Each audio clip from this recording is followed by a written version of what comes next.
21 मार्च 2022 रोजी मी चारूस form house येथे कामानिमित्त गेलो असता मला ती मशीन तिथं पाहायला मिळाल्यानंतर ती मशीन विकण्यास हे पण कळलं. तर त्यांनी ज्या नावावरती मशीन आहे लता राजेंद्र हागवणे त्यांच्या मुलाला शशांक हागवणेला फोन करून बोलून घेतल्यानंतर आमचा व्यवहार तिथं ठरला मशीनचा.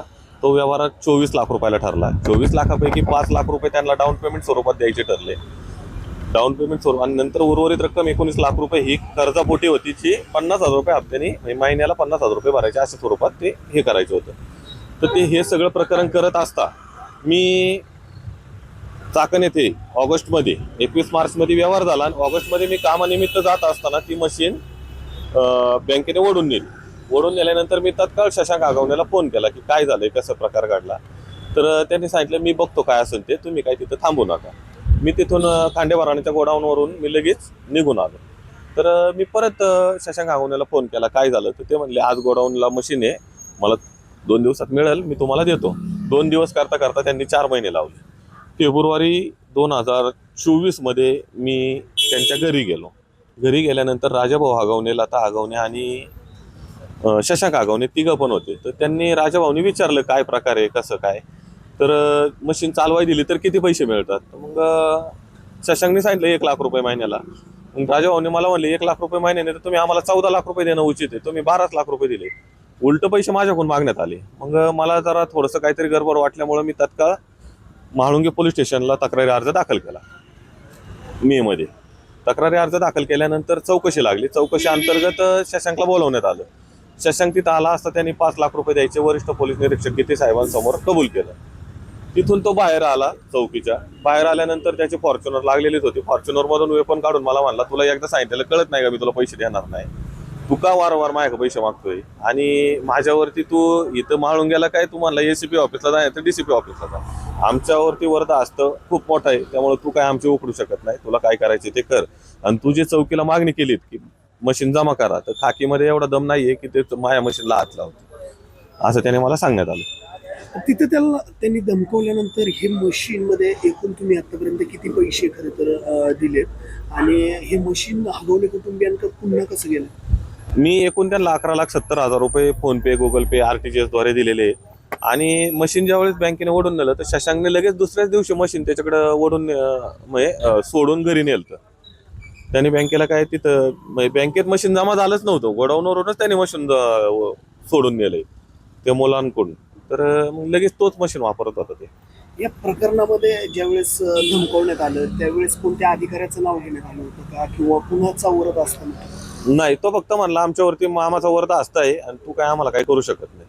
मामा म्हणजे नाव तर काय त्याने घेतलं नव्हतं, पण 100% आता वैष्णवी हागवणे प्रकरणात जे नाव जालिंदर सोपेकर साहेबांचं नाव पुढे आलंय 100% त्यांचाच विषय असतो. येथील राहणारे प्रशांत येळवंडे नावाचे फिर्यादी आहे. त्यांनी आपल्याकडे एक तक्रार अर्ज दिला होता की हे काही JCP आपल्या मागे आहे MH12 SU 3165 हा यांचा एक विक्रीचा प्रशांत हा JCP लता हागवणे यांच्या नावावर आहे.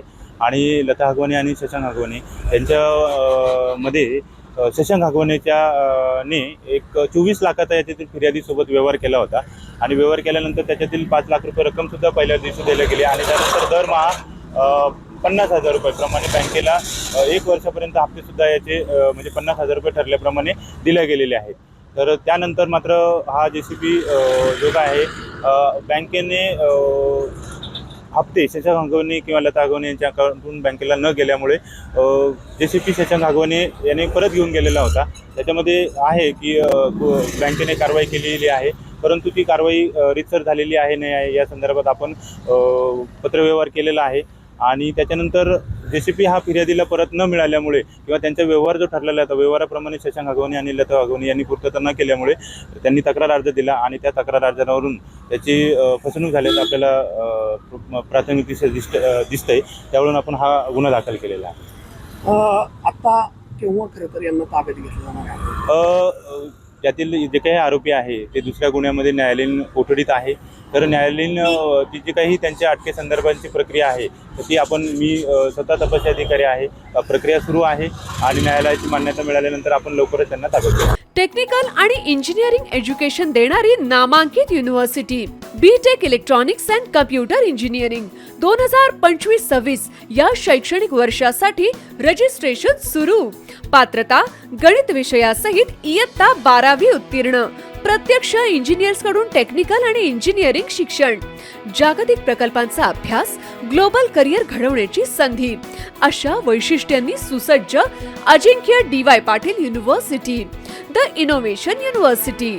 संपर्क 83 29 14 26 65.